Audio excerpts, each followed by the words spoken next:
지역의 현안을 시시각각 다뤄보는 헬로 이슈 토크 시간입니다. 교육을 통해 섬의 희망을 찾고 지속 가능한 섬교육 발전을 위해 섬 지역 교육 여건의 개선의 필요성이 제기되고 있습니다. 특히나 농어촌이 많은 전남은 농어촌 교육 정책 변화와 함께 도서산간 지방의 현실을 기반으로 한 정책들이 필요한데요. 이와 관련된 이야기 지금 시작하겠습니다.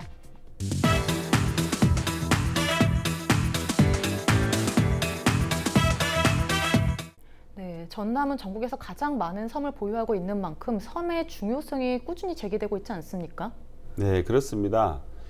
과거에는 섬 그러면 약간 부정적인 인식이 많았어요. 그래서 저도 사실은 고향이 섬입니다. 제일 먼저 육지에 나왔을 때 듣던 이야기가 섬놈 이런 얘기를 들으면서 많이 과시도 받고 그랬었는데 최근에 들어서 섬의 가치가 높아지면서 아마 세계 최초로 8월 8일을 섬의 날이라는 국가 기념일로 정했다고 그렇습니다. 우리나라가 그만큼 섬에 대한 가치가 높아지고 있고 특히나 최근에는 우리 지역에 천사대교 개통과 더불어서 섬에 대한 관심이 많은데 제가 좀 안타까운 것은 섬에 대한 가치가 많이 변했다고 하는데 섬을 단순히 경제적인 투자의 대상지로 보는 것 같아요. 그래서 섬을 개발해서 더 많은 관광객이 오면 이 지역에 사는 주민들의 삶의 질이 높아질 것이다. 이렇게만 접근하고 있는 것 같아서 안타까웠는데 이런 차에 우리 전라남도 교육청에서도 과연 섬의 가치도 중요하지만 섬의 사람들, 특히 섬에 살고 있는 학생들에 대한 삶의 질, 학생들의 어떤 교육의 질을 높여보자라는 그런 관심을 갖게 되었습니다.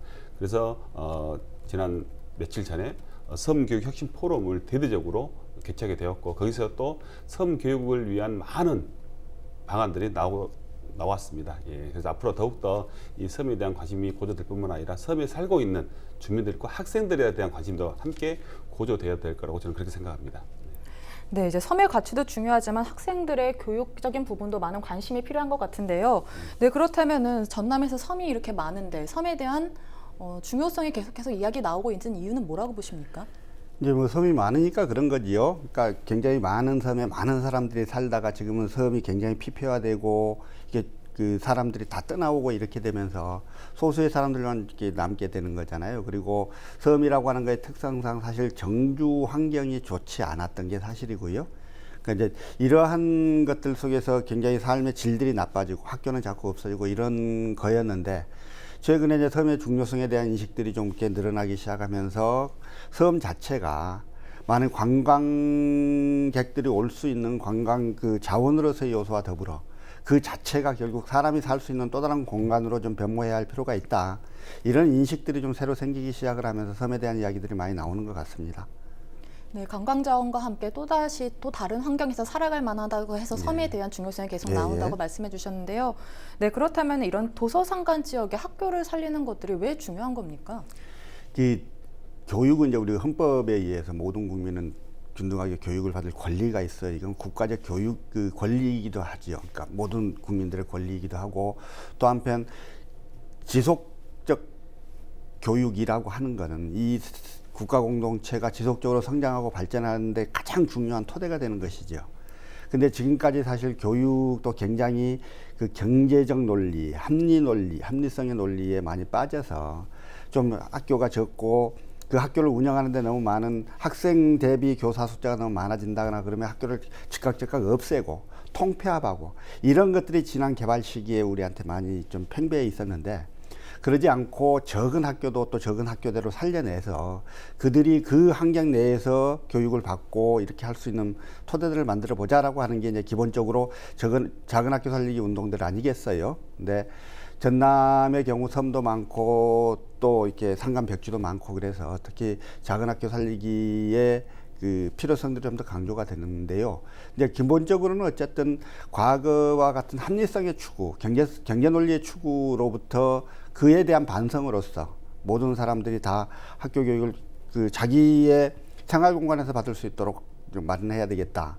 그래서 그걸 강제로 없애지는 않겠다라고 하는 기본적인 그 정책적, 철학적 기반의 바탕을 두고 있는 것이고, 그 다음에 또 학교를 통해서 오히려 그 섬이나 산간 지역을 좀 살릴 수 있는 구조들도 찾아보자. 뭐 이러한 그 고려 속에서 작은 학교 살리기 운동들이 시작이 되는 것 같아요. 네, 지금까지 교육은 이제 합리적인 부분, 경제적인 부분에 중점이 돼 있어서 이렇게 작은 학교들이 살아남기가 힘들었다고 말씀해 주셨는데요. 네, 의원님께서는 섬에서 학교를 다니셨으니까 누구보다 아실 것 같은데요. 네, 그렇다면 이런 도서상간 지역의 학교를 살리는 것들이 왜 중요하다고 보십니까? 지금 우리 전남에 약 800여 그 여기 학교가 살아남았습니다. 그런데 반면에 800개의 학교가 지금 폐교가 됐습니다. 그 폐교된 학교 대부분이 이제 농어촌 지역에 있는 그 섬에 있는 학교들이겠죠. 예. 근데 우리 살아있는 800개 학교 중에 약 70% 이상이 농어촌에 소재하고 있고요. 그 중에서 또 45% 정도가 60명, 전교생 60명 이하의 소규모 학교입니다. 그러니까 이런 소규모 학교들이 경제적인 논리에 의해서 좀 타당치 않다고 해서 폐교하면 결국은 그 지역에 사는 청년들 아니면 학부모들이 학생들의 교육 때문에 도시로 나갈 수밖에 없는 구조지 않습니까? 우리가 아무리 전남에서 청년이 돌아온 전남을 만들겠다. 또 소멸 위기에 있는 지방자치제를 살리겠다. 말로 떠들지만 경제 논리로는 전혀 풀 수 없다고 봅니다. 그 지역에 있는 학교가 살면 당연히 교육을 위해서 청년들이 돌아오고 또 중년들이 거주를 하게 됩니다. 그만큼 농어촌 학교의 중요성은 결국 농어촌 학교 살리기가 우리 전남의 살리기다. 저는 그렇게 보고 있습니다. 네, 지역에 있는 학교가 살면 청년들이 돌아오고 중년층들이 돌아온다고 말씀해 주셨는데요. 네. 네, 그렇다면은 이렇게 작은 학교를 살리기 위한 대안들이 나오고 있을 텐데요. 좀 성과가 있었습니까? 사실 그 성과가 많이 나왔다면 이렇게 많은 학교들이 폐교당하지 않았겠죠. 우리 전남교육청에서도 제가 교육위원 돼서 돌아보니까 그 전부터 오랫동안 작은 학교 살리기에 집중해 있고 많은 투자를 했습니다. 그런데 현실을 들여다보면 이게 작은 학교 살리기 차원이 아니라 작은 학교 버티기로 지금 변모되고 있어요. 최근 학교를 돌아다니 보면은 65세 이상, 70이 넘는 할머니들이 다시 그 학교가 폐교 위기에 놓였기 때문에 다시 입학하는 웃지 못할 그 상황도 발생했고, 요즘도 다문화 가정이 많지 않습니까? 이주 여성들이 이제 우리 지역에 많이 오는데 그 이주 여성들이 다시 우리 지역에 있는 중학교에 입학하는 이런 숫자까지 포함시켜서 학교를 살리려는 노력들이 지금 애를 쓰고 있습니다만, 그럼에도 불구하고 지금 계속적으로 통폐합 얘기가 나오고 있고, 작은 학교들이 지금 도시 학교들에 비해서 경쟁이 약하니까 또 악순환으로 작은 학교에 보내는 학부모들이 자녀 교육을 위해서 떠나는 현실이 지금 반복되고 있어서 좀 안타깝습니다. 네, 작은 학교다 보니까 학부모들이 떠나서 좀 대도시로 많이 이동하면서 학생 수가 많이 줄어드는 것도 하나의 요인이 될 것 같고 맞습니다. 이유가 되는 것 같은데요. 네, 그렇다면은 섬 주민들을 위한 정책들이 많이 있지만은 교육 부분에 대한 정책은 조금 다른 정책들보다 소외되지 않았습니까? 네, 예. 그러니까 사실 이제 작은 학교, 섬 학교들을 살려내면 지역을 살리는 효과가 있다라고 하는 거는 지극히 맞는 말인데, 사람들이 교육만 가지고 살지는 못하거든요.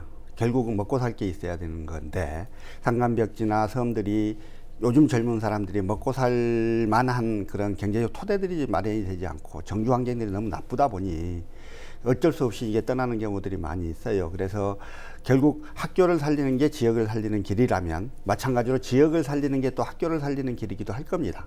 최소한 사람들이 그 동네 와서 먹고 살 만한 토대들이 마련이 되고 기본적으로 생활하는 데 큰 불편이 없도록 해주는 것까지가 교육을 살리는 큰 그 방법일 거예요. 근데 이제 우리는 어쨌든 산간백지나 섬이나 이런 인구들이 자꾸 줄는 게 결국 모든 인구들이 지금 수도권으로 계속 집중되고 있는 거잖아요. 그래서 수도권 집중 인구의 그 과도한 집중들을 좀 이렇게 억제하고 다시 인구가 넘쳐나서 지방으로 다시 분산될 수 있는 이 전국적인 차원의 인구 정책과 이 문제를 같이 좀 결부해서 볼 수밖에 없는 것 같고, 이 문제만 독립해서 떼어내고 고민할 수 있는 문제는 아닌 거는 같습니다. 네, 이제 교육 부분만 띄워놓고 볼 수는 없다고 말씀해 주셨는데요. 네, 그렇다면은 섬에서 좀 학교를 다니셨으니까는 이런 부분들이 좀 부족했다라고 느끼셨던 게 있었나요? 예, 지금 보면 아마 그 군 단위 학교를 가보면 오히려 그 시설 면에서는 또 환경 면에서는 도시 학교에 비해서 과밀 학교에 비해서 더 좋은 경우도 많습니다. 정말 아름다운 캠퍼스에 잔디 그냥 깔려 있고요. 그런데 정원이 제 모교가 과연 제가 다닐 때는 정원이 200명이 넘었어요. 근데 가봤던 중학교가 정원이 13명입니다. 13명인데 그 시설은 큰 강당, 큰 운동장, 큰 학교 시설 그대로 갖춰져 있어요. 그리고 아까 말씀드렸다시피 작은 학교 살리기 차원에서 교육청에서 많은 시설 투자를 해왔습니다. 근데 문제는 이제 교사와 학생 측면에 돌이켜 보면 교사들의 여건이 그 관사라든지 이게 아직 미흡하고요. 또 저경력 교사, 그러니까 초임 교사들이 많이 또 시골에 배치된 경우가 많습니다. 또 불미스러운 일로 어떤 징계를 받았던 교사들도 일종의 어떤 그런 차원에서 또 이런 작은 면단위에 배치된 것 같아요. 이런 부분들. 또 교통편이 안 좋고요. 이런 것 때문에 교사들도 많이 꺼려합니다.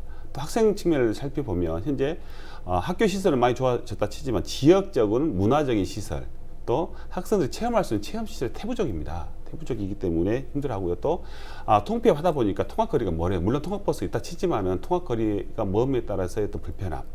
또 이제 섬은 학원이 한 군데도 없어요. 특히 이런 입시학원 학원들이. 그러니까 학교가 끝나면 학생들이 갈 곳이 없다는 겁니다. 그러면 갈 곳 없는 학생들을 위해서 학교 끝나고 방과 후에 다양한 프로그램들을 학교 측에서 우리 도교육청에서 제공해 줘야 되는데, 다양한 프로그램을 제공해 주고 싶어도 거기에 따른 강사 수급이 상당히 어렵다고 합니다. 그래서 지금 학교 현장 시골 학교들은 정말 이런 문화적인 시설, 체험 시설 부족, 또 방과 프로그램 부족 등으로 그 질적인 면에서 좀 많은 차이를 받고 있는 것 같아요. 차별을 받고 있는 것 같습니다. 도시 학교에 비해서. 네, 이제 문화적인 시설 부족, 방과 후에 대한 교육의 부족 등을 이제 도시 지역과 비교해서 말씀해 주셨는데요. 네, 그렇다면은 섬 지역 교육 현실은 열악하다고 지금 의원님께서도 말씀해 주셨는데 현재 상황은 좀 어떤 것 같습니까, 보시기엔? 이제 워낙 인구가 적고 학생 수가 적다 보니까 이렇게 한계가 있을 수밖에 없죠. 근데 아까 의원님 말씀하셨던 대로 시설은 아주 좋고 정말 그림 같은 캠퍼스에서, 그리고 교사 한 명이 이 지도하는 학생의 수가 소수다 보니까 정말 스웨덴식, 덴마크식의 교육들이 가능한 이런 구조이긴 하지요. 근데 이건 이제 굉장히 좋은데, 다만 학생이 너무 적다 보니까 학생들 사이, 아이들은 어쨌든 서로 간의 관계 속에서, 교류 속에서 인성을 형성하고 관계를 형성하고 이렇게 하는 건데, 사람이 너무 적다 보니까 1학년 지나고 나면 더 이상 어떻게 관계 확대가 안 되는 이런 문제들이 있어요. 이제 어쩔 수 없이 그런 것들이 한계일 수밖에 없는 건데, 이런 것들은 이제 교육청 차원이나 아니면 지자체 차원에서라도 그 최소한 방과 후 학교든지 아니면 뭐 이 캠프라든지 이런 것들을 좀 다양화해서 그런 기회들을 좀 자주 줘서 아이들이 다른 학교 아이들하고 좀 교류할 수 있는, 학교 외적인로라도, 그래서 이러한 방법들을 많이 좀 찾아줘야 될 것 같아요. 이제 그런 것들 말고 시설만 가지고 이 문제를 해결할 수 있다고 보여지지는 않은 거니까요. 어쨌든 시설 투자도 그동안에 많은 노력을 해서 많이 하셨지만, 앞으로는 그 아이들 교육의 내용을 좀 더 풍부화하고 아이들에게 특히 부족할 수밖에 없는 이 교류의 문제들을 해결할 수 있는 좀 통합적인 좀 그 프로그램이나 이런 것들이 좀 많이 필요하겠다, 이런 생각을 좀 해봅니다. 네, 시설만 가지고는 해결이 안 되고 교육 내용에 조금 더 집중해야 할 지금 상황인 것 같은데요. 네, 그렇다면 이렇게 많은 혜택을 못 받는 만큼 이런 피해를 최소화하기 위해서는 다양한 것들이 좀 마련돼야 되지 않을까요? 그러게요. 그러니까 우선 이제 교육청에서도 많은 노력들을 하지만 지자체에서 좀 더 노력들을 해줘야 돼요. 그러니까 학교가 사는 건 결국 인구를 살리는 길이에요. 그럼 각 지자체가 인구 늘리기 하루들을 쓰고 있는 건데, 결국 학교가 돌아오면 젊은 사람들이 많이, 학교가 살면 젊은 사람들이 많이 돌아옵니다. 그러니까 그런 인구 늘리기의 정책, 뭐 그러한 일환으로서라도 좀 더 지자체가 더 적극적으로 학교 교육을 뒤에 서포팅해 줄 수 있는 뭐 이런 노력들이 좀 필요할 것 같아요. 교육청의 노력만 가지고는 조금 좀 부족함이 있지 않을까 하는 생각이 듭니다. 네, 이제 마을 공동체 교육이 이렇게 중요하다고 말씀해 주셨는데요. 왜 좀 더 중요한지 조금 더 자세히 부가적으로 설명해 주실 수 있을까요? 그렇죠. 이제 학교에서는 주로 아이들이 있는 시간이 학교에 있지만 학교 밖에 있는 시간은 굉장히 많습니다. 사실 초등학교 같은 초중 같은 경우는 보통 초등학교는 한 2시 이후에, 중학교는 3시 이후면 방과를 학교를 끝나게 되죠. 그러면 그 이후에 갈 곳이 마땅치가 않습니다. 그럼 이랬을 때 시골 같은 경우는 학교 밖이 다 하나의 교육 현장입니다. 예를 들어서 도시 학생들은 일부러 벼가 어떻게 자라는지를 보기 위해서 근교에 있는 외곽에 나가지 않습니까? 그런데 우리 시골 학생들은 바로 근교 가면은 농사 짓고 있는 아버지 아니면 삼촌이 내 선생님이 될 수 있는 부분이거든요. 그래서 우리 지자체에서 마을까지 하나의 어떤 교육기관을 만드는 역할을 해줘야 되는데, 그걸 단순히 그냥 마을 주민들에게 해주십사라고 부탁해서는 안 되지 않습니까? 뭔가 마을 주민들이, 마을 공동체가 할 수 있는 예산 지원도 해줘야 되고, 아니면 교육도 시켜줘야 되고, 그래서 이제 학교 밖에 있는 우리 마을 공동체 교육의 중요성이 더 커지고 있다 이렇게 말씀드리고 싶습니다. 예. 네, 이러한 이유들이 이제 협력해야 될, 뭐 학교와 주민들과 지자체가 협력해야 될 이유인 것 같습니다. 네, 그렇습니다. 네, 그렇다면 섬지역 교육을 위해서 제도적으로 어떤 장치들이 좀 마련이 돼야 좋을까요? 일단 뭐 이제 여러 가지 제도들이 마련이 돼야 되죠. 지금 뭐 전라남도에서도 섬지역 그 교육 지원을 위한 조례 제정을 준비 중이시고, 그래서 그러한 것들도 좀 해야 될 텐데, 아까 이제 의원님께서 말씀하셨던 대로 학교장이나 학교 교사는 그 학교 내의 관리를 주로 할 수밖에 없어요. 그러니까 아이들이 좀 다양성이 부족하거나 다양한 문화 체험을 하지 못한 것에 대한 안타까움을 갖고 있다 하더라도 그 학교의 교장이 그걸 뛰어넘어서 다른 학교하고 협력해서 뭘 풀어내기 하기는 참 쉽지 않은 구조예요. 결국 이런 것들은 교육청이 좀 나서서 해주든지 아니면 지자체가 나서서 해야 되는 거란 말이에요. 아까 이제 마을 공동체와의 결합 문제도 그런 거죠. 그러니까 근데 동네에서 이제 농사를 지으신 어른들이 와서 아이들이 와서 보고 막 하면 한두 번은 예쁘겠지만 그 농사 짓는데 귀찮단 말이죠. 근데 그걸 자연스럽게 되지 않는 거예요. 이 필요성에 대해서 충분히 설명하고 또 약간 그 불편함을 겪거나 손해를 보는 부분에 대해서는 지자체가 지원하고 이렇게 해서 장기간 설득하고 대화하고 이렇게 해서 계획을 잡고 프로그램을 잡아서 하나하나 풀어가야 되는 것들인데 이런 부분들에 대한 노력들이 우리 지자체에 좀 부족해요, 사실은. 그래서 앞으로 좀 더 많은 창의성을 가지고 이런 문제들을 해결했으면 좋겠다라고 하는 생각들이고요. 그 다음에 이제 그 뭐 제도적인 문제라기보다는 어쨌든 지금 우리나라 교사들은 너무 행정 업무 처리에 너무 많은 시간과 비중을 들이고 있습니다. 그래서 그 아이들에 대한 교육에 좀 더 집중할 수 있도록 하기 위해서는 교사들의 행정 업무 처리의 그 부담들을 좀 줄여줄 수 있는 법적 제도적 장치들도 반드시 좀 필요하겠고, 그래서 그 모든 것들이 다 정말 학교를 살리자, 학교가 살면 지역이 산다라고 하는 인식을 가지고 하나하나 계획 잡고 논의하고 토론하고 그렇게 해서 계획들을 좀 만들어가면 좋겠다는 생각입니다. 네, 이제 장시간 계획을 갖고 이걸 하나하나 풀어나가야 되는 것 같은데요. 네, 그렇다면은 이런 섬지역 교육을 위해서 제도적으로 어떤 부분이 조금 마련이 돼야 하는 건가요? 일단 예산 지원 근거를 마련하기 위해서 지금 우리 전라남도 교육청 교육위원회에서 섬교육 진흥 조례를 지금 준비 중에 있고 올 9월 회기 때 아마 통과될 것으로 예상되면 내년부터는 현재보다는 더 많은 예산이 섬에 투입될 겁니다. 그런데 이것보다 더 중요한 것은 며칠 전에 있었던 혁신 포럼에서 섬 혁신 포럼에서 박우량 신앙군수가 맨 인사말을 통해서 강하게 호소한 게 있습니다. 뭐냐면 제발 섬 지역에 들어오는 선생님들을 배치하실 때 들어오고 싶은 선생님들 우선적으로 해달라. 설사 그 선생님의 역량이 조금 낮더라도 정말 섬에 들어와서 섬 아이들을 한번 키워보고 싶은 선생님을 보내달라. 그냥 단순히 지금까지는 오면 한 2년 있다가 어떻게 하면 섬을 발판으로 해서 더 나은 도시로 갈까 하는 섬을 하나 교도부로 삼는다는 겁니다. 인사 시스템의 어떤 그 고가 점수 때문에. 이런 선생님이 많이 배치될 경우에는 어떻게 섬 교육이 경쟁력이 있겠느냐. 그래서 교육감에 굉장히 요구를 하더라고요. 정말 섬에 와서 한 5년 아니면 10년 정도 근무할 수 있는 헌신적인 선생님을 보내달라고 하는데, 사실 또 선생님들에게 섬에 들어가서 장기간 이렇게 근무하라고 강요할 수도 없지 않습니까? 뭔가 이제는 단순히 인사 국가 점수만을 가진 게 아니라 그 포럼에서 나왔는데 뭔가 인사 시스템을 한번 개선해서 뭐 쉽지는 않겠지만 선생님들이 정말로 섬에 가서 열정적으로 근무할 수 있는 환경 개선을 해줘야 되겠다. 그러니까 제일 중요한 것은요, 선생님들이라고 그랬어요. 그 포럼에서도 교사가 가장 중요하다 그랬고요. 두 번째가 이제 또 저는 그 학부모님의 말이 아직도 귓가에 들리는데요. 학부모님 얘기는 그딴 게 아니었습니다.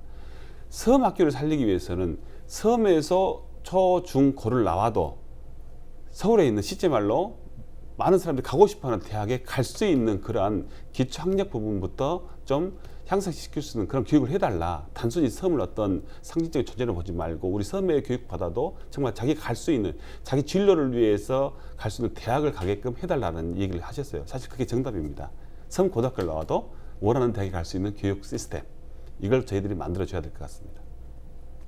네, 도서지역 교사들의 근무 여건 개선과 이제 사기 진작을 위해서 교사들을 위한 복지 정책도 좀 마련이 돼야 할 것 같고요.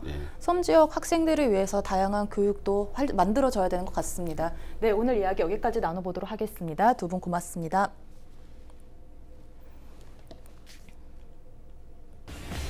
섬교육 활성화 정책을 통해 지속 가능하고 미래지향적인 섬 지역 교육 생태계가 구축되길 바랍니다. 지금까지 헬로 이슈 토크였습니다.